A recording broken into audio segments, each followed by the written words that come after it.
السلام عليكم ورحمة الله تعالى وبركاته. تخيل معايا المشهد ده.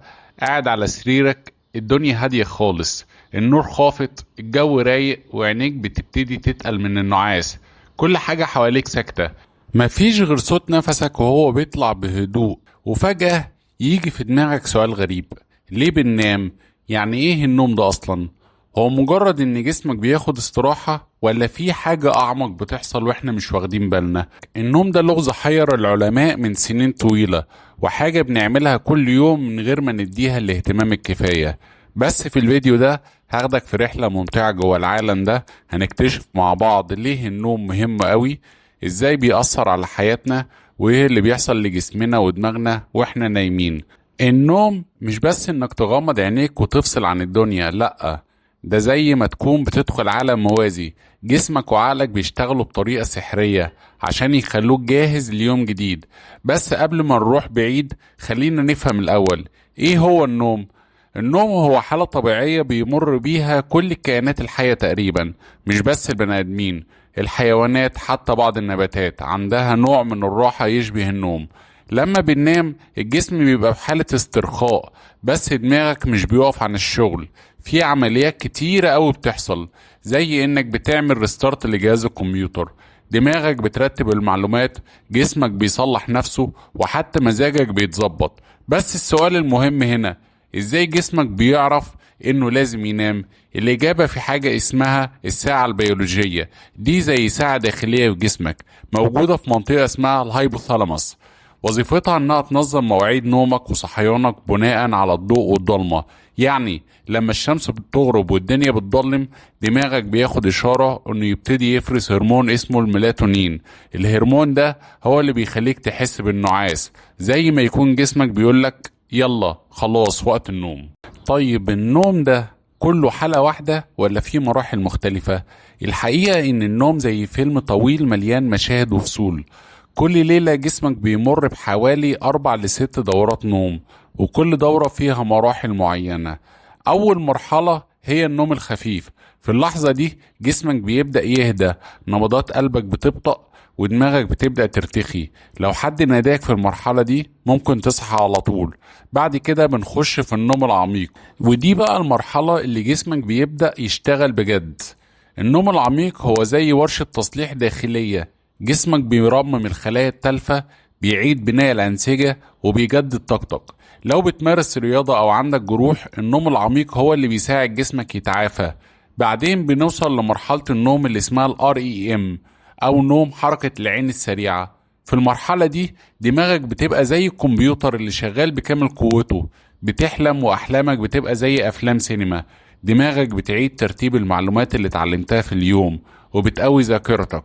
يعني لو درست حاجة النهاردة أو عشت موقف مهم، مرحلة ال REM هي اللي هتخلي المعلومات دي تتخزن في دماغك. خلينا نروح للجزء المهم: ليه النوم ده كله ضروري؟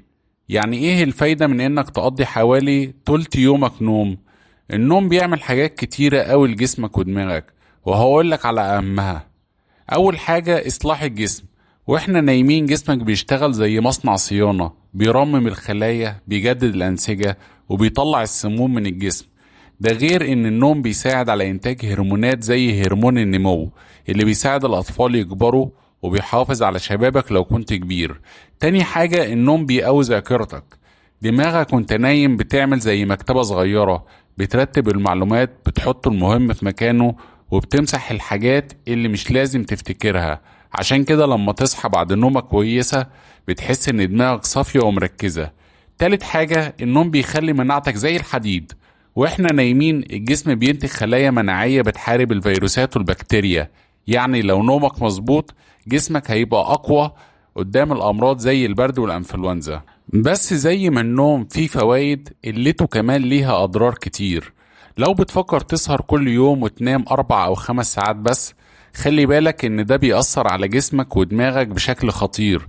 أول حاجة التعب والإرهاق. لما تنام أقل من 7 أو 8 ساعات هتحس إنك زي الزومبي، مش قادر تركز ولا عندك طاقة تعمل أي حاجة. تاني حاجة ضعف الذاكرة. من غير نوم كفاية دماغك مش هتعرف ترتب المعلومات، وهتبدأ تنسى حاجات بسرعة. تالت حاجة ودي غريبة شوية: قلة النوم ممكن تخليك تتخن. أيوة، لان لما تنام اقل هرمونات الجوع بتاعتك بتختل، فبتحس انك عايز تاكل اكتر وجسمك بيخزن دهون زيادة. غير كده قلة النوم بتأثر على مزاجك، يعني لو نومك مش مظبوط هتبقى عصبي متوتر وممكن تحس بالاكتئاب. ومش بس كده، الدراسات بتقول ان قلة النوم على المدى الطويل ممكن تزود مخاطر امراض زي السكر والضغط وحتى مشاكل القلب. يعني النوم مش ترفيه، ده حاجة اساسية زي الاكل والشرب. ازاي نقدر ننام نومة كويسة؟ في كام نصيحة لو عملت بيهم هتحس بفرق كبير. اول حاجة لازم تخلي عندك روتين نوم ثابت، حاول تنام وتصحى في نفس الميعاد كل يوم حتى لو في الويك اند، ده بيساعد الساعة البيولوجية بتاعتك تبقى مظبوطة. تاني حاجة خلي أوضة نومك مكان مريح، يعني نور خافت، سرير نضيف ومريح، ودرجة حرارة مش حر قوي ولا برد قوي. لو بتحب الجو البارد جرب تخلي الأوضة حوالي 20 درجة مئوية، لأن الدراسات بتقول إن ده مثالي للنوم. تالت حاجة ابعد عن الموبايل واللابتوب قبل النوم بساعة على الأقل. الضوء الأزرق اللي بيطلع من الشاشات بيخلي دماغك فاكر إن النهار لسه مستمر، فمش بيفرز الميلاتونين. لو عايز حاجة تساعدك تنام جرب اقرا كتاب أو اسمع موسيقى هادية. رابع حاجة حاول تتجنب الكافيين بعد العصر، القهوة والشاي أو حتى المشروبات الغازية ممكن تخليك صاحي لساعات. واخيرا لو بتحس انك متوتر قبل النوم جرب تمارس تمارين الاسترخاء زي التأمل او التنفس العميق. في كام حاجة غريبة عن النوم ممكن تكونوا ما تعرفوهاش. مثلا انت عارف انك بتقضي حوالي تلت عمرك نايم؟ يعني لو هتعيش 90 سنة يبقى حوالي 30 سنة منهم هتكون نايم.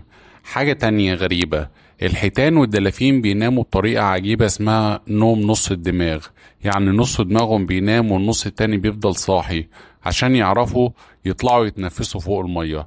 حاجة تالتة، انت عارف ان الانسان ممكن يعيش بدون اكل الاسابيع، بس بدون نوم ايام قليلة بس وهيبدأ ينهار. في دراسة قديمة ان اطول مدة انسان قدر يفضل فيها من غير نوم كانت 11 يوم، وبعدها كان خلاص على الحد. ومن الحاجات الممتعة كمان ان الاحلام ممكن تكون طريقة لدماغك عشان يقدر يحل بيها المشاكل اليومية. يعني لما تحلم بحاجة غريبة ممكن تكون دماغك بتحاول تفهم موقف حصل في يومك. في النهاية النوم مش مجرد رفاهية، دي حاجة أساسية زي الأكل والشرب، بيأثر على صحتك الجسمانية النفسية وحياتك كلها. لو عايز تعيش حياة أحسن خلي النوم أولوية. جرب طبق النصايح اللي قلناها وهتشوف الفرق بنفسك. لو عجبك الفيديو ما تنساش تعمل لايك، اشتراك في القناة، وتفعل الجرس عشان يوصلك كل جديد. شكرا انك كملت معانا لحد النهاية، وهنستناك في الفيديو الجاي ان شاء الله. السلام عليكم ورحمة الله تعالى وبركاته.